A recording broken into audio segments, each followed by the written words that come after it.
अरे बबुनी के शहर के लागल बहावा औरी पढ़ावा। हेलो एवरीवन, मैं सोच के आया था कि अभी ऐसा इंट्रो दूंगा अपने नाम का, पर भैया ने पहले ही दे दिया तो कोई बात नहीं।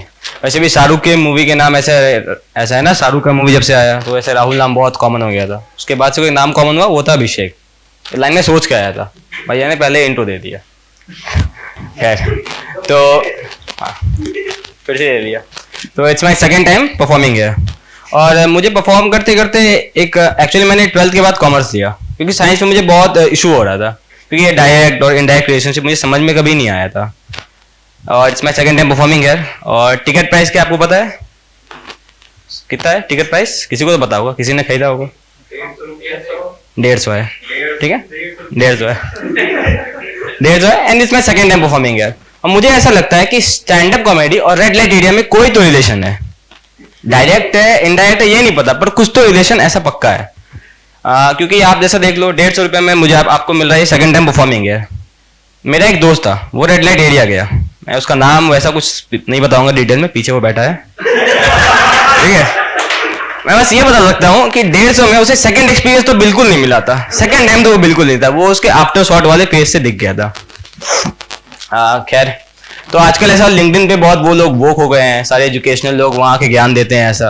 तो मैं ऐसे ही लिंक्डइन स्क्रॉल कर रहा था बैठे बैठे, तो जब लिंक्डइन में स्क्रॉल कर रहा था तो वहाँ देखते ही मुझे एक लाइन दिखा, seeking opportunity in a lawyers firm, bracket में था हार्ड वर्किंग डेडिकेटेड, और उसके नीचे लिखा हुआ था pursuing law from Amity university. मुझे ये पोस्ट देख के दो चीज गलत लगा। पहला, या तो ये बंदा कोर्स गलत कॉलेज से कर रहा है, या तो इसे लग रहा है कि लिंक्डइन पे पोस्ट करने से नाइट आउट के इनवाइट आते हैं। अब उसे ही कौन बताए कि लिंक्डइन के स्कोर से नहीं, स्नैप स्कोर 1 लाख प्लस होना चाहिए नाइट आउट के इनवाइट के लिए। And to my personal experience, आप सब हेडफोन यूज करते होंगे, आजकल तो बहुत सारे आ गए हैं, ऐसे वायरलेस आ गए हैं, नॉइस कैंसिलेशन वाले आ गए हैं। और मुझे ऐसा लगता है कि ये बेस्ट नॉइस कैंसिलेशन हेडफोन का जो रिव्यू है ना, वो अवेलेबल है फैमिली स्ट्रोक्स पे। फैमिली स्ट्रोक जानते हो आप लोग? फैमिली स्ट्रोक्स, कोई पॉर्नब नाम सुना है? Blue flame. तो फैमिली स्ट्रोक एक जगह है, किसी को नहीं पता फैमिली स्ट्रोक क्या है? वो पाकिस्तान है पर थोड़ा गोरा वाला वैसा है। तो फैमिली स्ट्रोक में क्या है ना, अब फैमिली स्ट्रोक ऐसा है कि बगल वाला बंदा बैठा हुआ है, ठीक है, और आपके बगल में एक नया बंदा आएगा, ठीक है, सामने वाला बंदा हेडफोन लाके बैठा हुआ है। वो बगल वाला बंदा आपकी बंदी हो या स्टेप सिस्टर हो, जो भी हो, उसके हार्ट को ऐसा बीटीएम ले रहा है, मजाल एक उफ की आवाज जो है उस लड़की के कान में चले जाए ना, वो पूरा फोकस है गेम खेलने में, बगल में कुछ भी हो जाए, टेक्निकल घंटा। फैमिली स्ट्रोक्स वो बेस्ट रिव्यू देगा नॉइस कैंसिलेशन का।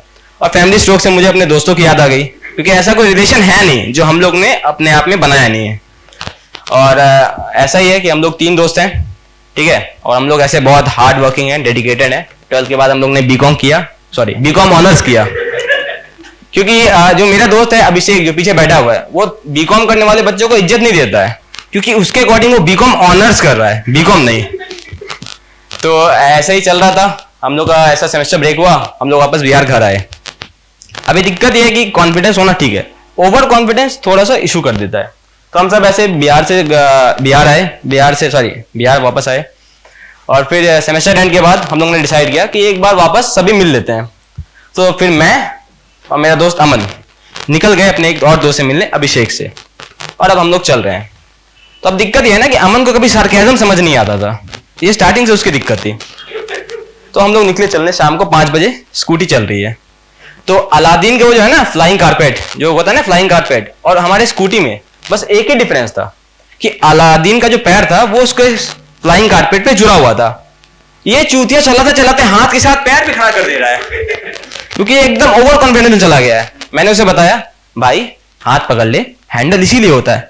चूतिया को ये बात सार्केज्म लग गई, वो मुझे पीछे घूम के बोल रहा है, तुझे क्या लगता है मैं बिना हाथ पकड़े चला नहीं सकता? और वो अब साथ में दोनों हाथ छोड़ दे रहा है, और बाइक आगे बढ़ रही है। थोड़ी दूर बाइक आगे बढ़ी और मुझे दूर से दिख गया कि सामने एक पुलिस चेकिंग चल रही है। सामने पुलिस चेकिंग चल रही थी। मैंने इसे बताया, भाई आगे पुलिस की चेकिंग है, उससे पहले वाले कट में उससे पहले वाले रोड पे लेफ्ट टर्न ले लेना। ये चूतिया भी ओवर कॉन्फिडेंस की सीमा पार कर गया है, ये मुझे पीछे घूम कैसे बोल रहा है पुलिस मेरे गोटे पे। और अभी ये से स्कूटी आगे भगाई जा रहा है, आगे भगाई जा रहा है, और स्कूटी आगे ऐसे बढ़ते जा रही है।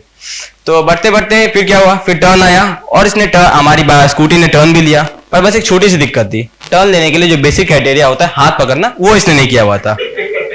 911 क्या होता है वो मैंने देखा नहीं, but at time I felt it.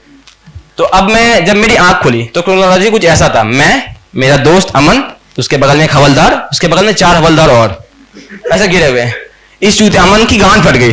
अमन अब क्या करे, वो चूतिया ओवर एक्टिंग 50 रुपए करने के चक्कर में वो बीच रोड पे बेहोश होने की एक्टिंग कर रहा है और बीच रोड पे सो गया है, फिर बीच रोड पे सोया हुआ है और मेरी गांड फट गई। फिर क्या था, आपको मैंने रेफरेंस से पहले से बताना, एक लाइन छूट गया था कि आई एम फ्रॉम बिहार से हूँ और चाचा विधायक ने जिला अध्यक्ष से। फिर क्या था, पुलिस भी हमारा कुछ उखाड़ सकती थी नहीं, दैट्स इट। फिर वहां से निकल रहे।